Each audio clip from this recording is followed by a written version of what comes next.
We made it the third commandment. Third commandment, that's a beautiful picture. I love that picture, World War II. It's all blown up. And these guys, we're saying a solemn high mass, no matter what. We're saying a mass. Remember that to keep the Lord's day holy, the Sabbath day. Remember that thou keep holy the Sabbath day. Sabbath day and Sunday. Now, God has a right to be worshipped and commands that we do so at least once a week. We owe Him fitting homage, adoration, praise, thanksgiving, and atonement. All of these are captured in the holy sacrifice of the Mass.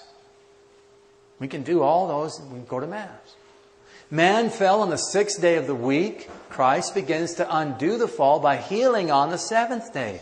Notice how many times He healed on the Sabbath. He's picking up where things fell off. Creation began on the first day of the week. On another first day of the week, that is on the eighth day. Here's the seventh day. First day's creation. Seventh day Sabbath. First day recreation. The new first day. The eighth day. Sunday. The gates of heaven, eternal rest, were opened.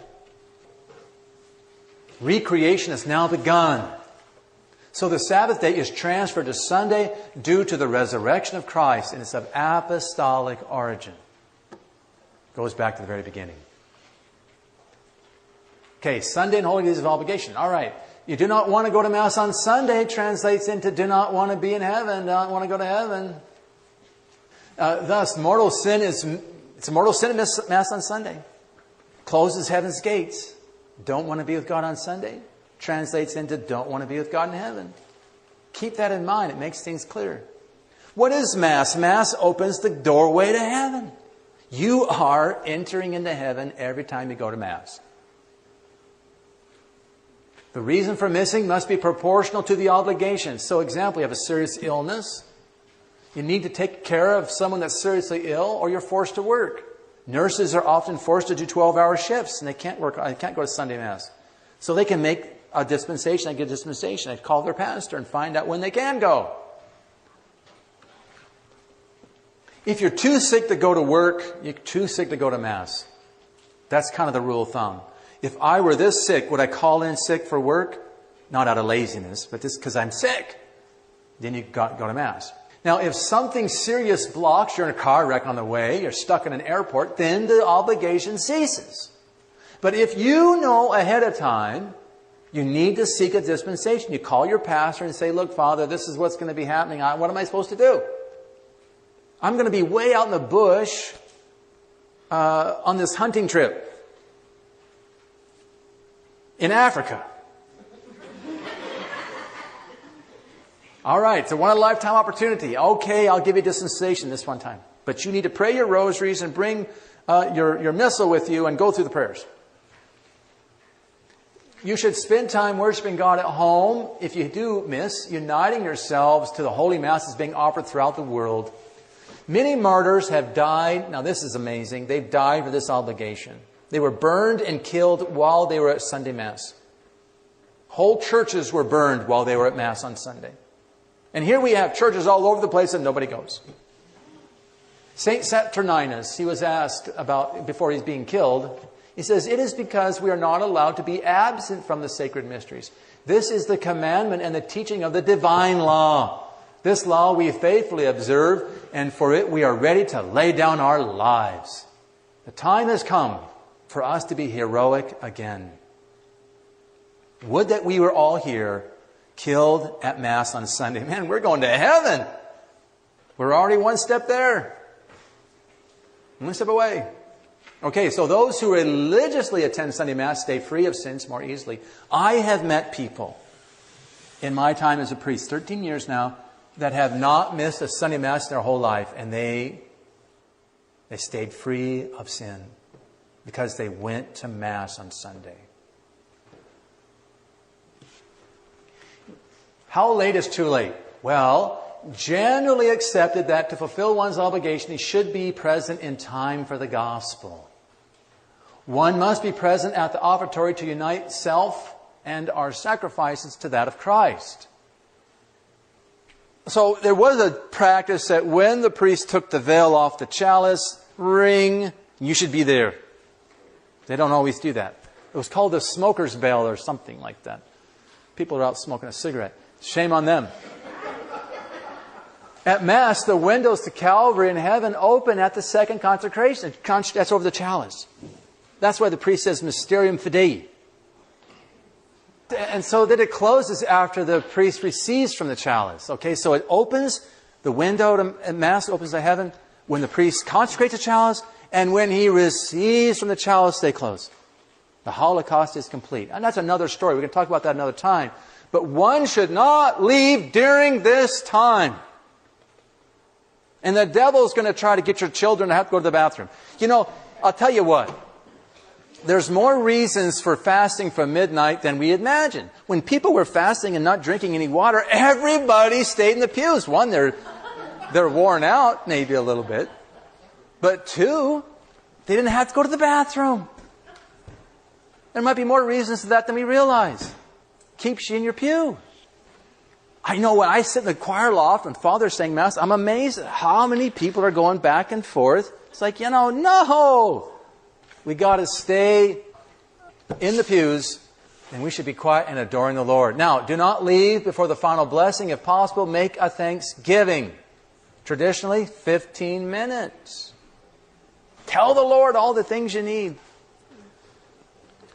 Do not put off fulfilling obligation. You may end up missing the Mass, the last Mass. Some people put theirs off to the end of the day. Don't do that. Sunday rest. This is a good question. People have this all the time. God rested on the Sabbath, and we imitate Him by resting with Him one day a week. Now, in communist Russia, it became known as the land without a Sunday. There's a book written called The Land Without a Sunday. Maria von Trapp talked about that. These people from Austria went to Russia and they said, you know what was wrong with that country? There's no Sunday.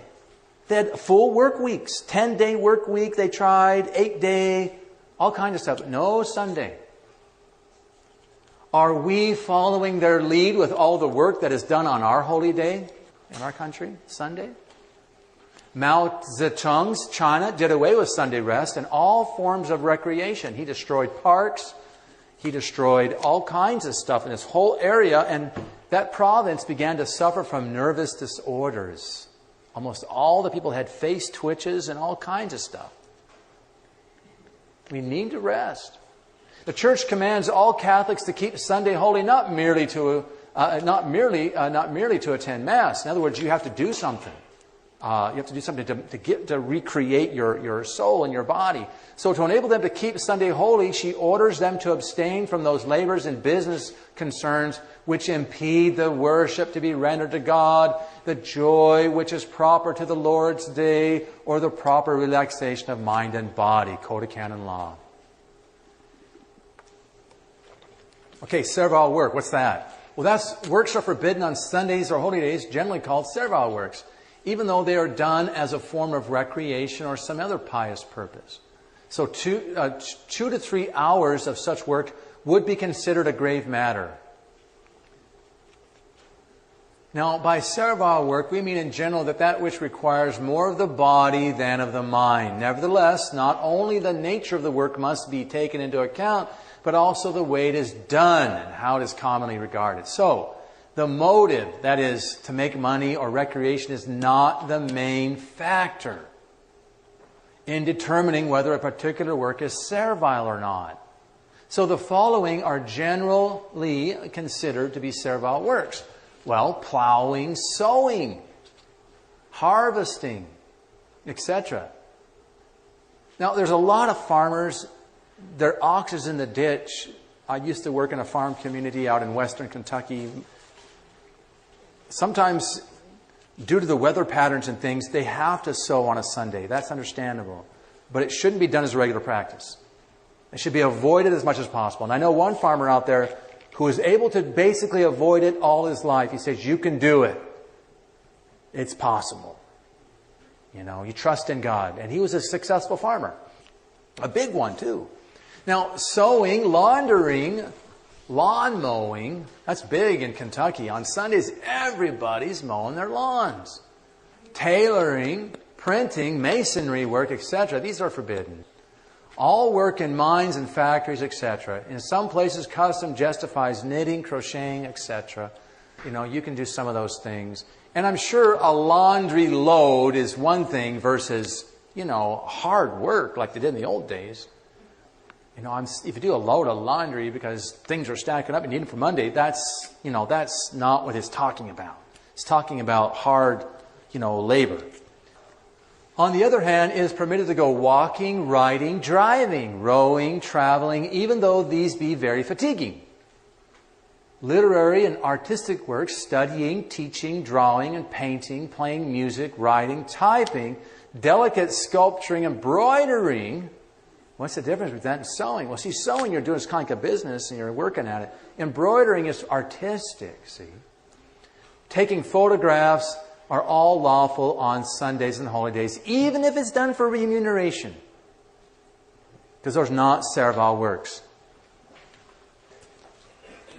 I'm probably raising more questions than I'm answering.